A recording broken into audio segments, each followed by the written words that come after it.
I would tell you that one, I'm not a doctor, so I would say that whatever they uncover with Johnny is what they're working on, and to that degree, I think Pet said this yesterday. We understood what people would call red flags, and we made that decision as a Browns organization. Inevitably, that does fall to me because I'm the general manager and I make that selection. But we knew what those were, and good for him that he stepped up and said, "I need help," and he's going to get that help. What's been the nature of your correspondence with Johnny since he went? I got one phone call the morning that he went, saying that he was going, and I got another phone call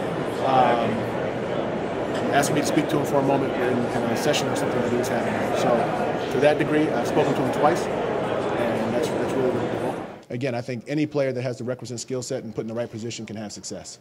Again, the conversations that Pet had with Justin were private, and the conversations that I had, I will remain those private as well. Again, for all of our players, I think the goal for us is to really push our guys forward and to make them the best well-rounded people and players they can be for the Browns.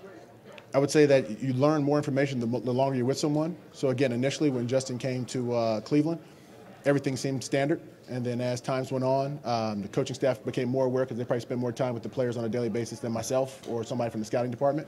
And as those things become aware, we have those discussions internally, and we make those changes or those adjustments as we go. So, as far as having a hard date or something to nail down, I couldn't tell you that September 30th was the day that we recognized this is going on.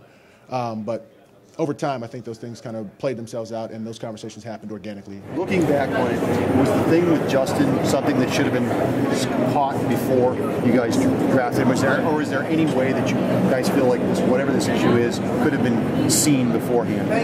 I would tell you that you always have that second-guess moment of could I have known, should I have known, how would I have known? And I would tell you that in that respect, you always look to improve your decision-making process. So. Yeah, you'd like to think you can catch it or you can find it, but that requires, I'd say, resources or things that you got to really truly dig into. Like you got to have, again, I'd say this: you don't find out everything about every guy, and to have it's interesting if you had a scout or you had somebody that actually lived in that college town, you might find out more. But then now you'd have 365 scouts all over the country trying to figure out who's at all these little schools. So. It's a part of the puzzle. You got to build the relationships, and you got to know that, hey, when I talk to Tom, Tom's going to tell me the truth.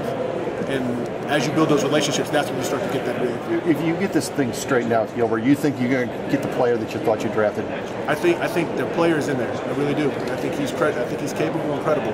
Like I think Pet said it on one of his press conferences that you can show clips of this guy being very, very, very good, and you can see clips of him not being so good. And I think that's part of the learning and growth process of any player is working through that circumstance and getting to where it becomes normal.